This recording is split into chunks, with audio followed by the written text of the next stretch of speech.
Welcome to lecture number 5 of national income and related aggregates। हम circular flow का concept कर चुके हैं। हमने देखा है कि फाइनल गुड्स इंक्लूड होते हैं नेशनल इनकम में। नेशनल इनकम एक मनी फ्लो और रियल फ्लो का कॉम्बिनेशन है, और वो स्टॉक कॉन्सेप्ट नहीं, फ्लो कॉन्सेप्ट है। किसी भी कंट्री की नेशनल इनकम निकालने के लिए दो चीज़ों का देखना ज़रूरी है कि पैसे कौन कमा रहा है और पैसे कहाँ कमाए जा रहे हैं। Listen carefully what I am saying. किसी भी कंट्री के इनकम को कंप्यूट करने के लिए दो चीज़ें देखनी ज़रूरी हैं कि पैसे कौन कमा रहा है, who is earning the income, to where the income has been earned. उसको समझने के लिए आज हम देखेंगे the concept of normal resident and domestic territory। The concept of normal resident।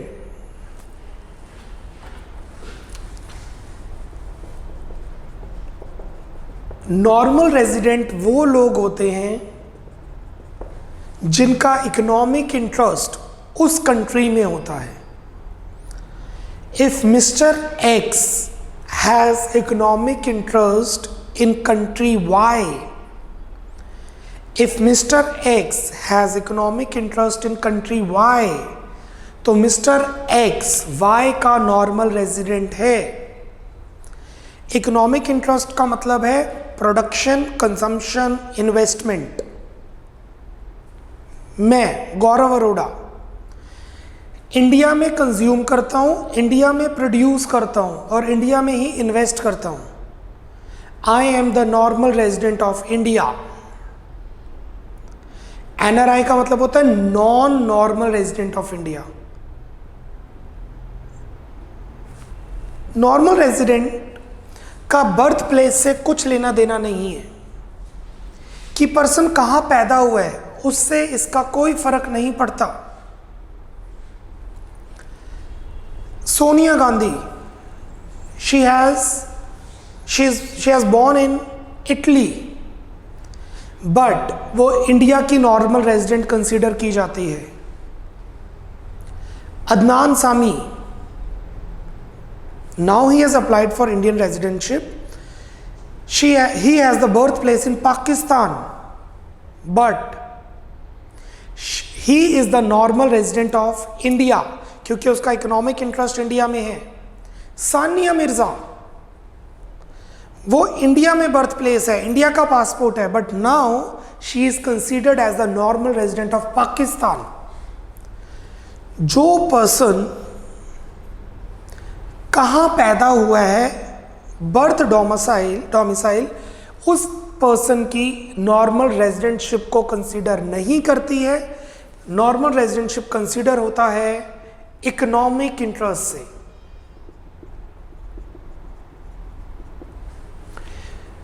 Vijay Mallya को इंडिया की गवर्नमेंट क्यों पकड़ नहीं पा रही है? विजय माल्या पर इतना बड़ा केस चल रहा है, इकोनॉमिक फ्रॉड का क्रिमिनल केस चल रहा है।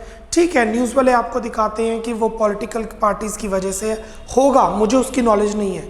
मुझे इतनी नॉलेज है कि इंडिया की गवर्नमेंट उससे कुछ नहीं कह सकती क्योंकि वो इंडिया का रेजिडेंट है ही नहीं। Vijay Mallya is the normal resident of Britain, United Kingdom, England. वहां की गवर्नमेंट विजय माल्या को बचाएगी क्योंकि वो वहां का नॉर्मल रेजिडेंट है, ना कि इंडिया का। अब हम आते हैं चैप्टर से, इसको रिलेट करते हैं। नॉर्मल रेजिडेंट जिस कंट्री का है उसकी इनकम उस कंट्री की नेशनल इनकम में काउंट होगी। विजय माल्या की इनकम इंग्लैंड की नेशनल इनकम में कंप्यूट होगी। सानिया मिर्जा की इनकम पाकिस्तान की नेशनल इनकम में काउंट होगी। अदनान सामी, सोनिया गांधी की इनकम इंडिया की नेशनल इनकम में काउंट होगी। और अगर आपने ध्यान से ये लास्ट मिनट सुना हो तो मैंने इस तरीके से आंसर दिए हैं, जो पर्सन जिस कंट्री का नॉर्मल रेजिडेंट है उस पर्सन की इनकम उसी कंट्री की नेशनल इनकम में काउंट हो रही है। Page number 10, normal resident of a country. कोई भी कंट्री का पर्सन उस कंट्री का नॉर्मल रेजिडेंट कैसे बन सकता है? Normal resident is said to be a person whose center of economic interest lies in the country. उस पर्सन का जो इकोनॉमिक इंटरेस्ट है उस कंट्री में लाई करना चाहिए in which he lives or she lives. A person living in the country of his economic interest for more year or 1 year or more is called normal resident of a country. Second condition, वो person 1 साल से ज्यादा उस country में रहना चाहिए. पहली condition बहुत इंपॉर्टेंट है, दूसरी कंडीशन उसको कॉम्प्लीमेंट कर रही है, क्योंकि जो पर्सन एक कंट्री में 1 साल से ज्यादा रहेगा तभी उसकी कंजम्पशन, प्रोडक्शन और इन्वेस्टमेंट पर्पस को देखा जा सकता है. अब यहां पे आते हैं Indian studying abroad. For example, आप +2 के बाद कनाडा चले जाते हैं 3 साल का बैचलर कोर्स करने के लिए. आप कनाडा के नॉर्मल रेजिडेंट नहीं माने जाएंगे, आप इंडिया के ही नॉर्मल रेजिडेंट हैं, चाहे आप 1 साल से ज़्यादा वहाँ रह रहे हैं, बट आपका इकोनॉमिक इंटरेस्ट तो इंडिया में है. जब आपको वहाँ पे ग्रीन कार्ड मिल जाएगा, वाइट कार्ड मिल जाएगा, तब आपकी इनकम वहाँ पे कंसीडर होगी, तब आपको एनआरआई स्टेटस में कंसीडर किया जाएगा. दूसरा एग्जाम्पल, यूएसए की बहुत सारी मिलिट्री इस टाइम अफगानिस्तान में है. 5 साल से वो अफगानिस्तान ट्रूप्स पे काम कर रही है, तो क्या वो अफगानिस्तान के रेजिडेंट हो गए? 1 साल से ज्यादा काम कर रहे? No, they are on job. उनका इकोनॉमिक इंटरेस्ट अमेरिका में है, so the military is working in Afghanistan is the normal resident of America. Example number 3, you know embassy. Embassy क्या होती है? जिनको पता है वेरी गुड, जिनको नहीं पता हम आज ही के लेक्चर में आगे जाएंगे. फॉर एग्जाम्पल, एक पर्सन इंडिया का चाइनीज अम्बेसी में काम कर रहा है, और अब एक सिचुएशन ऐसी, take an example, let it be, leave the embassy. Embassy को हम बाद में जाते हैं. One of my friend is in merchant navy. Due to कोविड-19 crisis he is on a ship. Merchant navy में शिप पे है वो, इंटरनेशनल फ्लाइट्स बंद हो गई है, तो व्हाट इट डिड इज, उसने 1 साल से ज़्यादा का कॉन्ट्रैक्ट रिन्यू करवा लिया. अब वो इंडिया में नहीं है 1 साल से, तो क्या वो इंडिया का रेजिडेंट नहीं रहा? No, he has to pay the income tax to Indian government only because he is the normal resident of India. Why? So what, वो 1 साल से बाहर इंडिया से, 1 साल से ज़्यादा, उसका इकोनॉमिक इंटरेस्ट इंडिया में ही लाई कर रहा है. A person living in the country of his economic interest for 1 year or more is called normal resident of a country. Thus, staying for more than a year and having economic interest are the 2 essential conditions for becoming a normal resident. ये 2 conditions ज़रूरी हैं. By center of economic interest, it is meant that institutional units are located in the domestic territory of a country. फिर जो companies होती हैं उसका economic normal residentship कहाँ देखी जाए? जो कंपनीज होती हैं उनका इंस्टीट्यूशनल यूनिट कौन सी कंट्री में है वो देखा जाएगा. जैसे take an example of TikTok. TikTok एक चाइनीज कंपनी है, क्योंकि टिकटॉक का जो हेडक्वार्टर है वो चाइना के अंदर है, चाहे मैनेजमेंट सारी इंडियन के पास हो. माइक्रोसॉफ्ट का एग्जांपल ले लेते हैं, गूगल का एग्जांपल ले लेते हैं, उनका मैनेजमेंट मेजॉरिटी इंडियंस के पास है, तो क्या गूगल और माइक्रोसॉफ्ट इंडियन कंपनी होगी? नो, उनका हेडक्वार्टर अमेरिका में है, वो यूएस बेस्ड कंपनी कंसीडर की जाएंगी. सिमिलरली, अब टिकटॉक ने इंग्लैंड में हेडक्वार्टर बनाने के लिए अप्लाई किया है, शायद वो एक अमेरिका में हेडक्वार्टर बना ले, तो वो अमेरिकन कंपनी कंसीडर की जाएगी. तो अगर कोई कंपनी है, फर्म है, तो उसका हेडक्वार्टर कौन सी कंट्री में है, हम मानते हैं वो कंट्री, वो पर्सन, वो कंपनी उसी कंट्री की नॉर्मल रेजिडेंट कंसीडर की जाएगी, क्योंकि वो एक आर्टिफिशियल पर्सन है. It carries out economic activities and transactions from that location. In this regard the following points need to be noted, ये सारी चीज़ें देखनी ज़रूरी हैं। 1. Normal residents cover not only individuals but institutional also. Normal resident में artificial persons भी आते हैं और आर्टिफिशियल पर्सन्स में कंपनीज होती हैं। Please underline institutions, please underline institutions. It means institution का मतलब है artificial person. 2. Normal resident include both nationals and non national residing in a country. Normal resident में दोनों लोग आते हैं, रेजिडेंट भी और नॉन रेजिडेंट भी। I just saw a news around 15 days back, जब तक आपको ये लेक्चर शो होगा, पब्लिश होगा, काफ़ी टाइम हो चुका होगा।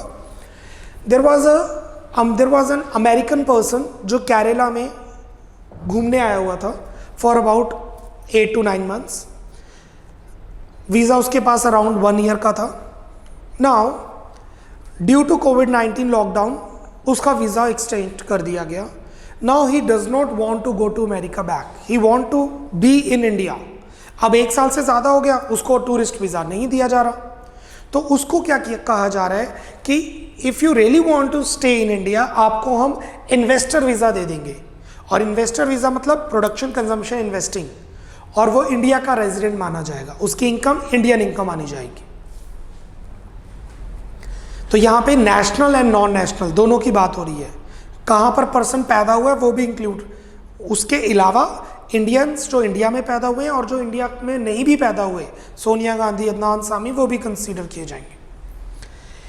International bodies such as WHO, world health organisation, IMF, international monetary funds, world bank are not taken as normal resident of a country. अगर IMF, वर्ल्ड बैंक का हेडक्वार्टर इंडिया में है तो वो इंडिया की नॉर्मल रेजिडेंट नहीं होगा। WHO अगर अमेरिका में हेडक्वार्टर है तो वो अमेरिका का नॉर्मल रेजिडेंट नहीं होगा। जो इंटरनेशनल बॉडीज हैं उनका हेडक्वार्टर किसी भी कंट्री में हो, वो उस कंट्री का नॉर्मल रेजिडेंट कंसीडर नहीं किया जाता। Local employees working in a foreign embassy located in their own country are treated as normal resident, like Indian working in USA embassy located in India are normal resident of India. India के अंदर USA की embassy है, उसमें Indians काम कर रही हैं, या USA में इंडिया की एम्बेसी है, उसमें इंडियंस काम कर रहे हैं, ये इंडियन रेजिडेंट्स ही माने जाएंगे, क्योंकि इन दोनों केसेस में वो वर्कर्स हैं, उनका इकोनॉमिक इंटरेस्ट इंडिया में ही है। So Indians working in USA embassy in India और Indians working in Indian embassy in USA, they both are the Indian residents of India, normal residents of India.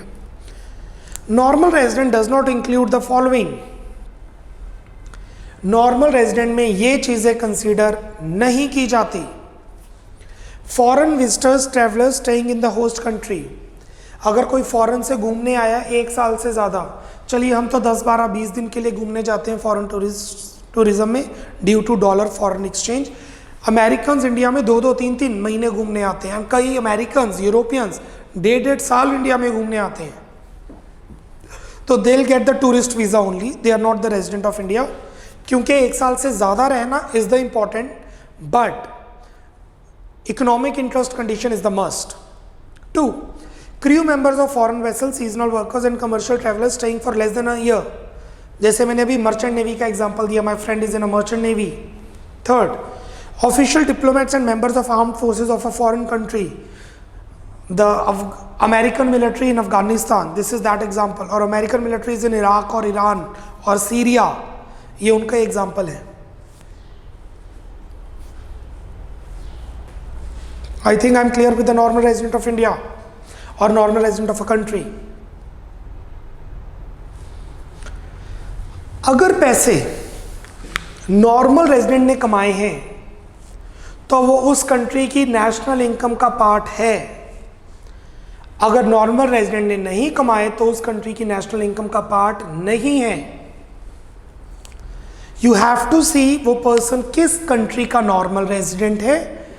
जिस country का वो normal resident होगा उसकी income उसी country की income में count की जाएगी, जिस कंट्री का वो नॉर्मल रेजिडेंट है।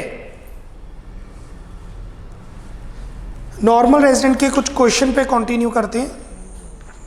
Normal resident of a country, इसके कुछ क्वेश्चंस हैं एक दो, उस पर प्रोसीड करते हैं, फिर हम डोमेस्टिक टेरिटरी के क्वेश्चंस पे कॉन्सेप्ट पे कंटिन्यू रखेंगे।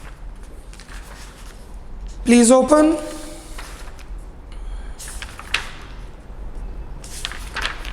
Page number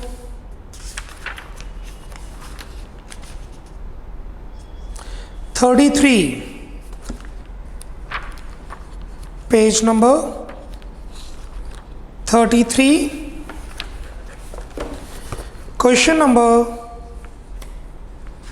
37। It's a 3 mark का क्वेश्चन, 3 से 4 नंबर का क्वेश्चन है।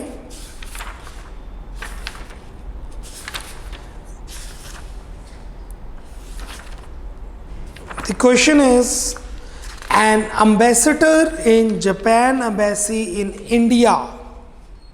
एम्बेसी की पूरी नॉलेज दी जाएगी, बट अभी नहीं, बाद में। बाद में मीन्स आज ही के लेक्चर में, लेटर ऑन। इंडिया में जापान की एम्बेसी है,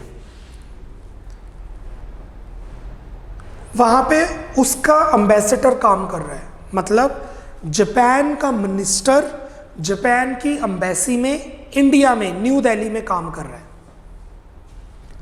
stage in his job for a period exceeding 1 year. उसको जो जॉब लगी है वो 1 साल से ज्यादा की है। अगर आपको जापान जाना है और आपको जापान का वीज़ा चाहिए तो ये पर्सन मेरे वीज़ा को अप्लाई ओके करेगा। अगर ये पर्सन मेरे वीज़ा को रिजेक्ट कर देता है तो मैं जापान नहीं जा सकता, तो मुझे जापान की एम्बेसी में जाना पड़ेगा जो इंडिया में लोकेटेड है। Would he be treated as a resident और नॉन रेजिडेंट ऑफ इंडिया। ये इंडिया का रेजिडेंट है कि नॉन रेजिडेंट है, गिव रीजंस। 1 साल से ज़्यादा रह रहा है तो क्या वो इंडिया का रेजिडेंट हो गया? नो, क्योंकि ये एक्सेप्शन है, इसका इकोनॉमिक इंटरेस्ट जापान में है, वो एक वर्किंग ऑफिशियल डिप्लोमेट है।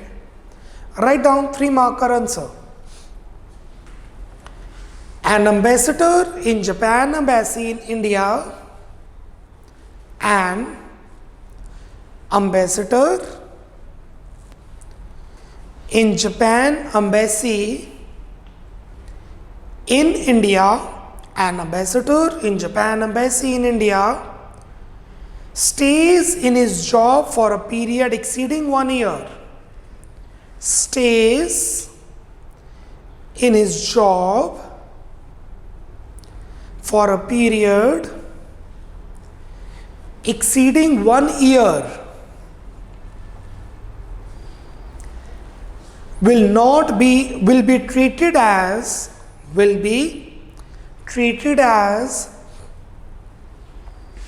non-resident of India, will be treated as non-resident of India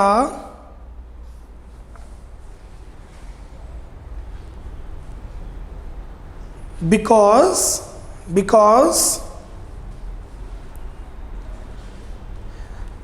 the center of economic interest of this ambassador,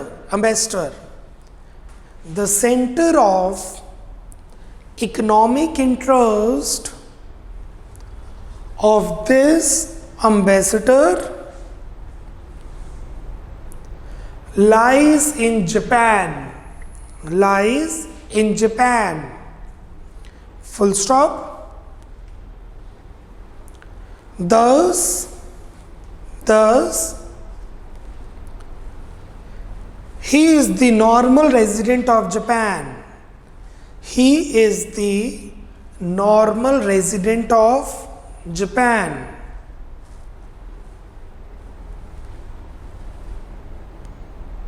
Full stop. Full stop. The income of this person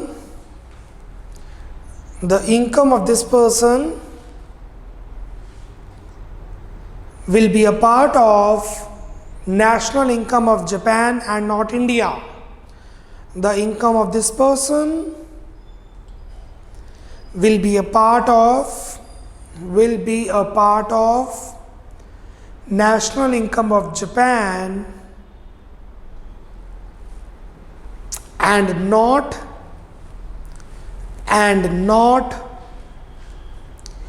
India. Full stop.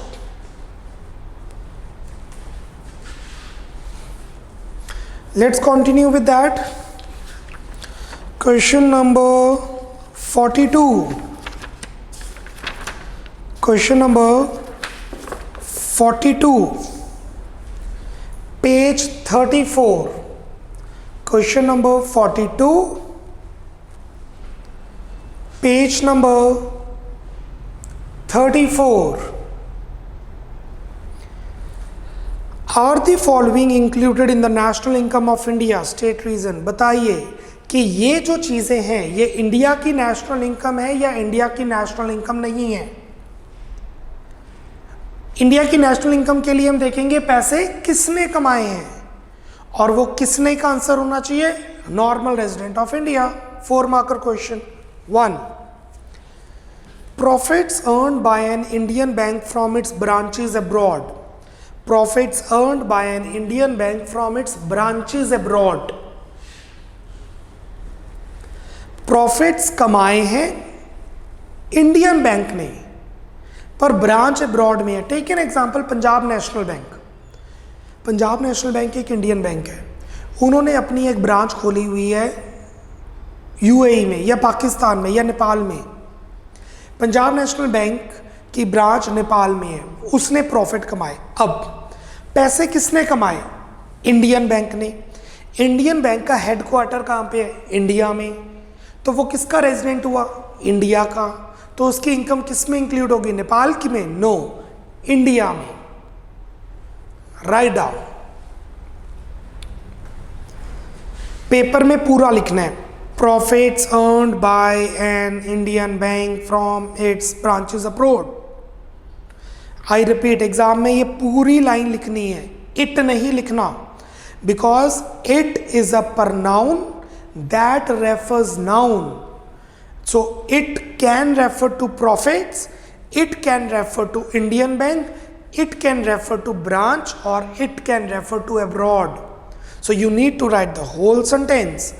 अभी के लिए मैं it लिखवा रहा हूं, exam में आपने पूरी लाइन लिखनी है। It will be included in the national income of India. It will be included. It will be included in the national income of India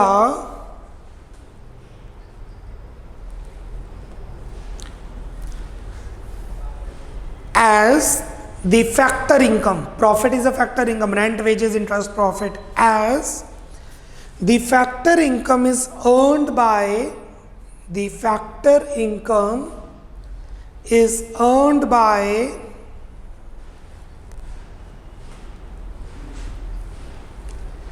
normal resident of India. The factor income is earned by the normal resident of India. That is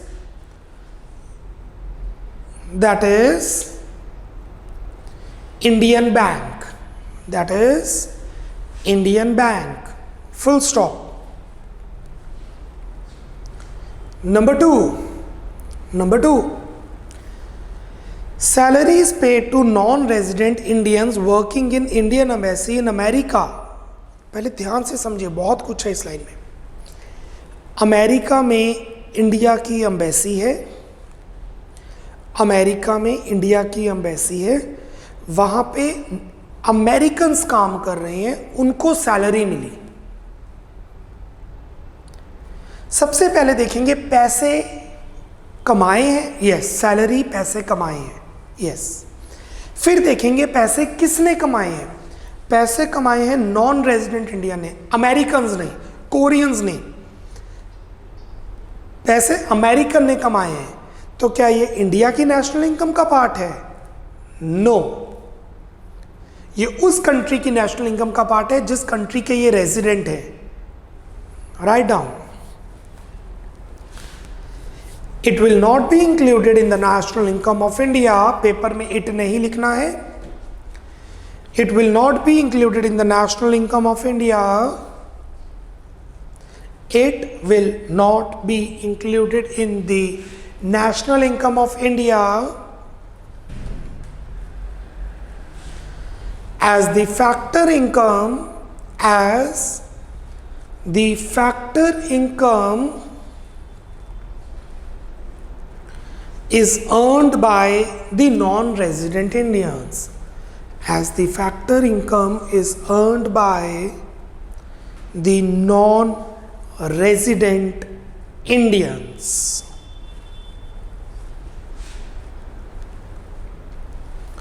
Third, profits earned by a foreign company in India. McDonald's ने profit कमाया. McDonald's is an American company. Woodland ने India में profits कमाए, या Nike ने, Adidas ने India में profits कमाए. ये अमेरिकन और यूरोपियन कंपनीज हैं. क्या ये इंडिया की नेशनल इनकम में इंक्लूड होंगे? पिज़्ज़ा हट का प्रॉफिट, पिज़्ज़ा हट एक अमेरिकन कंपनी है, इसका हेडक्वार्टर यूएसए में है. तो इंडिया में जितना भी पिज़्ज़ा हट प्रॉफिट कमाता है वो अमेरिका पहुंच जाता है. तो वो इंडिया की नेशनल इनकम कैसे हुआ? क्योंकि जो प्रॉफिट का मार्जिन है, रेंट इंडिया में रहेगा, वेजेस इंडिया में रहेंगे, इंटरेस्ट इंडिया में रहेगा. प्रॉफिट जो है, प्रॉफिट तो अमेरिका पहुंच जाएगा क्योंकि हेडक्वार्टर अमेरिका में है. Not included. Write down. It will not be included in the national income of India. It will not be included in the national income of India. It will not be included in the national income of India as the profits, that is factor income, as the profits, that is factor income, is earned by non-resident Indians, earned by non-resident Indian, that is foreign company, that is foreign company.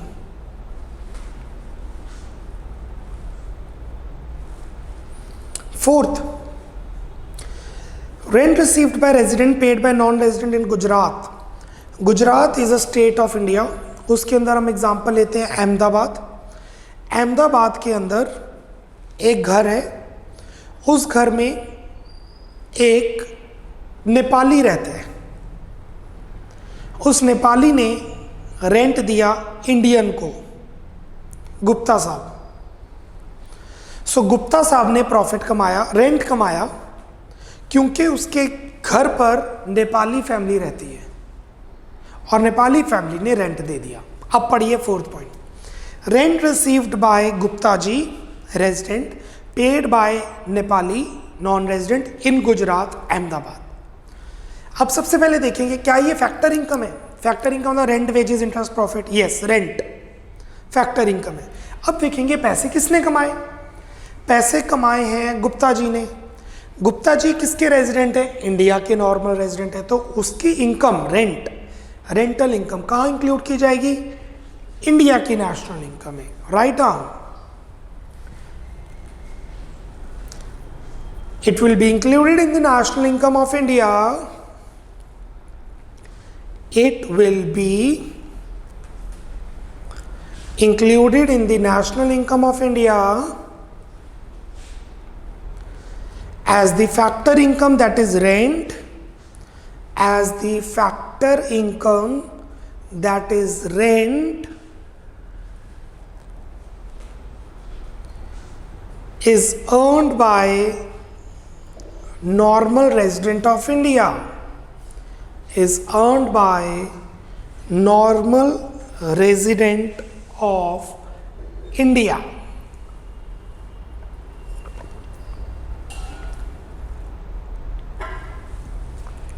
Full stop. Cool, clear. ये था concept normal resident का अब हम करने जा रहे हैं concept domestic territory का। Please come to page number 10। Page number 10, domestic territory.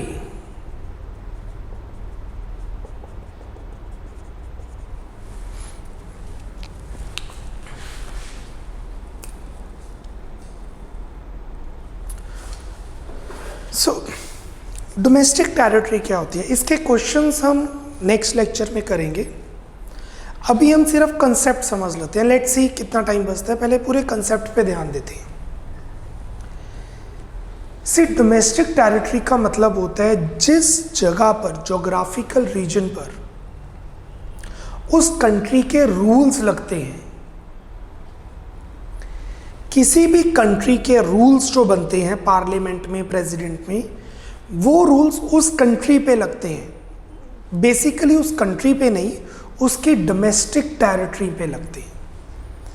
अब ये डोमेस्टिक टेरिटरी क्या है, आप चाहेंगे अपने माइंड में लेके आएंगे पॉलिटिकल मैप ऑफ इंडिया या physical map of India. North में हमारे पास जम्मू कश्मीर, लेह लद्दाख, थोड़ा नीचे आते हैं तो पंजाब, थोड़ा और नीचे आते हैं तो महाराष्ट्र, मध्य प्रदेश, बिल्कुल नीचे जाते हैं तो Tamil Nadu and Kerala. From the left we have Gujarat, to the right we have seven sisters, Arunachal Pradesh, Sikkim, West Bengal, उसके बाद सेवन सिस्टर्स आ जाती है ना। ये सारा इंडिया का डोमेस्टिक टेरिटरी है। इसके अलावा इंडिया के सारे इंटरनल वाटर डोमेस्टिक टेरिटरी है। रिवर गंगा, रिवर ब्रह्मपुत्र, जितने भी लेक्स हैं वाटर टेरिटरी इंटरनल, वो इंडिया की टेरिटरी मानी जाएगी। और जब हम एक्सटर्नल में जाते हैं, Indian ocean, bay of Bengal, 22 kilometre, to be very precise, there are some nautical miles, 22 kilometre तक इंडिया के डोमेस्टिक टेरिटरी कंसिडर की जाती है। इंडियन कंपनीज के जितनी शिप्स हैं वो इंडिया की टेरिटरी मानी जाएगी। एयर इंडिया, इंडिको, ये जो इंडियन कंपनीज एयरक्राफ्ट्स हैं, ये हवा में है, ये इंडिया की टेरिटरी मानी जाएगी। अगर एक इंडियन शिप पे हमला होता है इंटरनेशनल वाटर पे, तो ये माना जाएगा कि इंडिया के ऊपर हमला हुआ है। अगर एक एयर इंडिया का प्लेन हाईजैक होता है हवा में, तो ये माना जाएगा कि ये इंडिया की गवर्नमेंट की रिस्पॉन्सिबिलिटी है उसको बचाना। अगर एयर इंडिया के प्लेन में कोई प्रॉब्लम आती है जो कि लंदन में, एम्स्टर्डम में कहीं पे लैंड है, तब भी ये इंडिया की गवर्नमेंट की ड्यूटी है, क्योंकि वो एयर इंडिया कंपनी इंडिया में हेडक्वार्टर है, तो वो जो एयर इंडिया है वो इंडिया का ही पार्ट कंसीडर किया जाएगा। Yes, we can take the help of other country because the aeroplane is in that country, but it is the part of domestic territory of India. Similarly, take an example of a beef. India में beef ban है, right? There is a complete ban of beef in India. मैं British Airways से, UAE से, Dubai से India में आ रहा हूँ। I'm coming from Dubai to India and there is a beef burger or a beef sandwich. Can I have the beef sandwich? Yes, I can. Why? Because in British, beef is allowed. The rules in that aeroplane is applicable, which is in the country of Britain. I took the sandwich. The aeroplane landed in India. Can I have a sandwich, beef sandwich? Yes, I can, because I am inside the aeroplane. As soon as I step out from the aeroplane, मैं जैसे ही aeroplane से step out करता हूं और मेरे हाथ में बीफ सैंडविच है, मैंने इंडिया का रूल तोड़ दिया। क्यों? क्योंकि मैंने इंडिया की डोमेस्टिक टेरिटरी में एंटर कर लिया। ये सारे लॉज इस तरीके से वर्क करते हैं। अब मैं आता हूं डोमेस्टिक टेरिटरी को नेशनल इनकम के कॉन्टेक्स्ट में स्टडी करने के लिए। अगर इनकम इंडिया की डोमेस्टिक इनकम में इंक्लूड करना है, इंडिया की डोमेस्टिक इनकम, नेशनल इनकम नहीं, नेशनल के लिए हम नेशनल रेजिडेंट, नॉर्मल रेजिडेंट देखते हैं। डोमेस्टिक टेरिटरी, अगर कंट्री में डोमेस्टिक टेरिटरी में पैसे कमाए हैं तो वो इंडिया की डोमेस्टिक इनकम का पार्ट है। अगर इंडिया की डोमेस्टिक टेरिटरी में पैसे नहीं कमाए तो इंडिया की डोमेस्टिक इनकम का पार्ट नहीं है। To be the part of domestic income, I repeat, to be the part of domestic income, the factor income must be earned within the domestic territory of India, whether it is the land or the water or the air or the gaseous form. Page number 10. Domestic territory of a country. It includes political frontiers. अब India की China से क्यों problem चल रही है? क्योंकि कुछ land है जो अमेरिका, चाइना कहता है हमारी डोमेस्टिक टेरिटरी है, हम कहते हैं हमारी डोमेस्टिक टेरिटरी है। कुछ लैंड अरुणाचल प्रदेश में है, बिल्कुल ऐसे डील किया जाता है। पाकिस्तान से भी ये प्रॉब्लम है और पीछे नेपाल से प्रॉब्लम आई थी। एक विलेज है जो इंडिया की भी डोमेस्टिक टेरिटरी में कंसीडर किया जा सकता है और नेपाल की भी। तो कंसेप्ट डोमेस्टिक टेरिटरी है जो डिस्प्यूटेड होता है। Territorial waters, it is approximately 22 kilometres. Ships, aircraft operated by residents. Ships whether it is landed or in air, aircraft whether it is landed or in air, ships in water, fishing vessels, oil, natural gas rigs, floating platforms operated by residents of a country. floating platforms जैसे कि space station होता है या atmospheric area में कोई पैसे कमाए जाते हैं। Embassies, very important. Consulates, military establishment of country located in other countries. Syria, Afghanistan में अमेरिका ने मिलिट्री एस्टेब्लिशमेंट की हुई है। अफगानिस्तान में इस्टेब्लिशमेंट की हुई है, मिलिट्री एस्टेब्लिशमेंट की हुई है अमेरिका ने, तो वो अमेरिकन की ही डोमेस्टिक टेरिटरी मानी जाएगी क्योंकि वहाँ पे रूल्स अमेरिकन के चल रहे हैं। Embassies, please underline embassies. ना एम्बेसी क्या होता है, ध्यान दीजिएगा जो मैं समझा रहा हूँ, ये बहुत इंपॉर्टेंट है। Not for this syllabus, not as a student, for future purpose also. मैं इंग्लैंड गया, आई वेंट टू इंग्लैंड और मेरा पासपोर्ट गुम हो जाता है। मैं इंग्लैंड गया, मेरे साथ कोई क्राइम हो जाता है। मैं इंग्लैंड गया, मेरी एयर टिकट गुम हो जाती है। मैं पुलिस को अप्लाई करूंगा, मैं पुलिस को फ़ोन करूंगा, पुलिस वाले मेरे को जेल में डाल देंगे। देयर आर 50% चांस, क्योंकि उनके लिए मैं क्रिमिनल कंसिडर किया जा सकता हूँ। मुझे जाना है इंडियन एम्बेसी इन इंग्लैंड। देखिए, इंग्लैंड में जितने भी इंडियन नॉर्मल रेजिडेंट हैं, इंग्लैंड के अंदर जितने भी इंडियन नॉर्मल रेजिडेंट हैं, उनकी हेल्प करने के लिए वहाँ पर एक इंडियन एम्बेसी बनाई हुई है और वो एम्बेसी में इंडियन एम्बेसडर्स होते हैं जो इंडियंस की हेल्प करते हैं। और वही एम्बेसडर्स हैं, अगर कोई इंग्लैंड से इंडिया आना चाहता है तो वीज़ा अप्रूव करते हैं। अगर कोई इंडियन इंग्लैंड में क्राइम करता है तो वहाँ की पुलिस इंडियन एम्बेसी के साथ कोऑर्डिनेट करेगी। Either they can put the person in a jail और वो इंडियन एम्बेसी के साथ कोऑर्डिनेट करेगी। सिमिलरली अगर इंडिया में कोई क्राइसिस आ जाते हैं, जैसे असम के अंदर कोई फ्लड्स आ जाते हैं, या गुजरात के अंदर अर्थक्वेक आ जाता है, या तमिलनाडु में कोई भी क्राइसिस आ जाते हैं, तो जो कंट्रीज़ के लोग यहाँ पर हैं उनको उस एम्बेसी से कोऑर्डिनेट करना पड़ेगा कि वो अपनी कंट्री वापस कैसे जा सकते हैं। तो मैंने ये आपको इसलिए समझाया है पर्टिकुलरली, अगर आप कहीं भी घूमने जा रहे हैं अपनी कंट्री को छोड़ के, आप अपने पास इंडियन एम्बेसी का नंबर उस कंट्री में ज़रूर रखेंगे। You need to have the contact number of Indian embassy in that country you are visiting. That works, it work for me long year back. चलिए, और पासपोर्ट वीज़ाज का तो काम करते ही हैं, that is the major function.